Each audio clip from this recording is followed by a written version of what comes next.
ফেনীতে মাদক বিরোধী অভিযানে ১,৪৮০ পিস ইয়াবা সহ এক মাদক কারবারিকে গ্রেপ্তার করেছে র্যাব চট্টগ্রাম। সকালে র্যাব চট্টগ্রামের সহকারী পরিচালক মিডিয়া AR.M মোজাফফর হোসেনের স্বাক্ষরিত বিজ্ঞপ্তিতে এই তথ্য জানানো হয়। বিজ্ঞপ্তিতে জানানো হয়, গোপন সংবাদের ভিত্তিতে জানতে পারে কতিপয় মাদক ব্যবসায়ী ফেনী সদর উপজেলার ঢাকা-চট্টগ্রাম মহাসড়কের পাশে রামপুর এলাকায় ফেনী পুলিশ অফিসার্স মেসের সামনে পাকা রাস্তার উপর মাদকদ্রব্য ইয়াবা ট্যাবলেট নিয়ে অবস্থান করছে। উক্ত তথ্যের ভিত্তিতে র্যাব ৭-এর একটি অভিযানিক দল সেখানে অভিযান চালায়।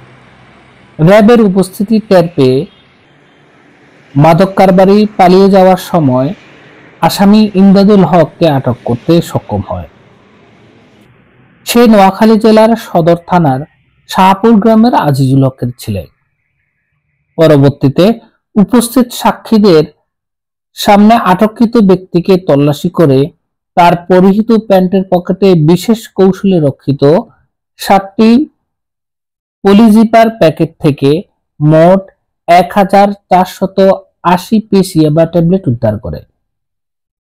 গ্রেপ্তারকৃত আসামিকে জিজ্ঞাসাবাদে সে আর জানায়, দীর্ঘদিন ধরে কৌশলে মাদকদ্রব্য কক্সবাজার জেলার সীমান্তবর্তী এলাকা থেকে স্বল্প মূল্যে ক্রয় করে কুমিল্লা, ফেনী ও আশপাশের এলাকার বিভিন্ন জেলায় মাদকসেবী ও মাদক কারবারিদের নিকট অধিক মূল্যে বিক্রি করে।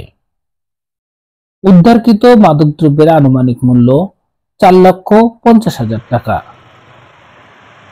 গ্রেপ্তারকৃত আসামিকে ও জব্দ মাদকদ্রব্য সংক্রান্ত পরবর্তী আইনানুগ ব্যবস্থা নেওয়ার জন্য ফেনী মডেল থানায় পুলিশের কাছে হস্তান্তর করা হয়।